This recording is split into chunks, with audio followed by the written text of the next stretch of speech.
Hello, internet friends and family. My name is Rich. You can call me Darth Geekula. You can even call me your internet foster dad. I just want to do a quick video on my Star Wars Rebels action figure collection. This is going to sound blasphemous. I don't collect a lot of 3 1/4 scale Star Wars figures anymore. I'm mainly buying the 6-inch Black Series and sometimes figure arts. But I do collect the vintage figures. There's still a few I need to collect my vintage collection. As far as modern 3 1/4 scale, I'm mainly picking up the Rebels figures. I really like that show. I actually really like the figures. So let's take a quick look. So on this shelf, this is my actual good guy shelf or non-Imperial shelf. That Yoda is actually from the Clone Wars, but I do want to get some of the Clone Wars figures that are also original trilogy figures that I can throw in here, like Chewbacca and a few figures like that. Here we have the Y-Wing bomber, and there's Kanan inside. You can see him. This isn't an actual ship. It's kind of an EU made-up ship that it was in the Clone Wars line, and they also repurposed it for the Rebels line. But it is technically a Rebels vehicle in the Rebels line. There is the holographic Obi-Wan. That was one of the first Rebels figures released. Back there we have Kanan in Stormtrooper disguise. There we have, Princess Leia, the Rebel C-3PO. That R2-D2 is actually the Clone Wars R2-D2. The R2-D2 that actually came out in the Rebels line, which is right here, just kind of, it didn't look animated enough for me, so I actually threw in the Clone Wars R2-D2 because it just had a more animated look to it. I might actually even replace that C-3PO with the Clone Wars C-3PO because it's a little better sculpting. There we have Ahsoka, a couple of Wookiees. These two guys whose names I forget. They're not actually good guys per se, but they're not Imperials. There's Azra on the speeder, which I just got. It was on clearance at Walmart for like $13. There's Kanan.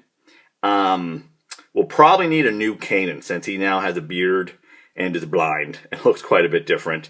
We'll probably need a new Azra as well, because Azra has changed quite a bit in the 3rd season. There's Hera. We're going to get a Black Series Hera fairly soon. There's the Sabine, the new Sabine. Rex, very cool. There's Chopper. And back there is Zeb. And there we have the Ghost.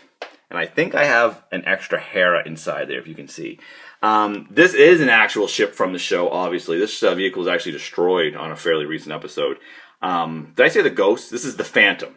The Phantom is the shuttle that comes out of the Ghost. I don't know if we'll ever get a Ghost ship because Hasbro just doesn't make big ships like that anymore. But I was glad we got that. There is also an A-Wing that is out that I do want to pick up. I just don't think that's been released in Canada yet.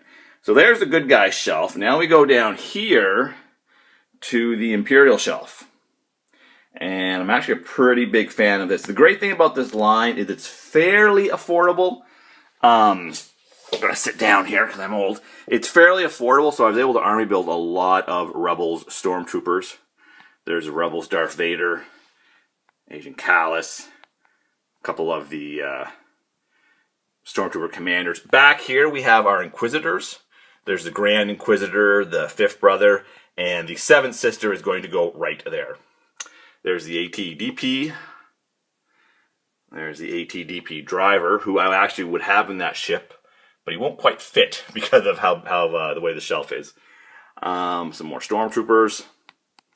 And this is actually Ezra in Imperial Cadet disguise. A dollar store here in Canada called the Dollarama, or the Dollarama Jamma, as I hilariously like to call it, had a bunch of Rebels 2-packs on. I think they were like $2.50, $3. So I bought a bunch so I could get that Ezra to actually put in my Imperial Army. And I also got a couple of the 2-packs that had the TIE Fighter pilots as well. But they looked wrong. Like the paint was really bad on them, and the plastic felt weird compared to most of the figures. So I don't know if these were factory rejects that got sent to dollar stores. I don't think they'd be knockoffs, but definitely the quality on these wasn't very good compared to the other figures I've seen. But as for army building, it worked out really well. There's a troop transport back there, which is really cool. That was, of course, a vintage vehicle that never appeared in the movies, so Rebels, the cartoon, decided to use it. And there is the advanced TIE prototype, which is what the Inquisitors fly. So yeah, there we go. I really hope we get a Rebels Tarkin that I would put here. We are definitely getting a Rebels Thrawn, so that'll be cool. And the reason I have the ATDP driver so front and center, I was only ever able to find one of him. So I'll probably move him, try to maybe make this shelf a little higher to fit him in there. Maybe put him in the troop transport. But there you go. There's my Rebels Imperials. And one more look at the good guys and other assorted nefarious types in the universe of Rebels. And I'm also looking for the, I mentioned the Seventh Sister. She comes in a 2-pack with Darth Maul. That's another figure I'm really looking forward to adding to this collection. Okay, guys, that's it. Just a quick look at one of my favorite Star Wars lines that are out there right now, the Star Wars Rebels figures. All right, guys, until next time, I hope that I will see ya.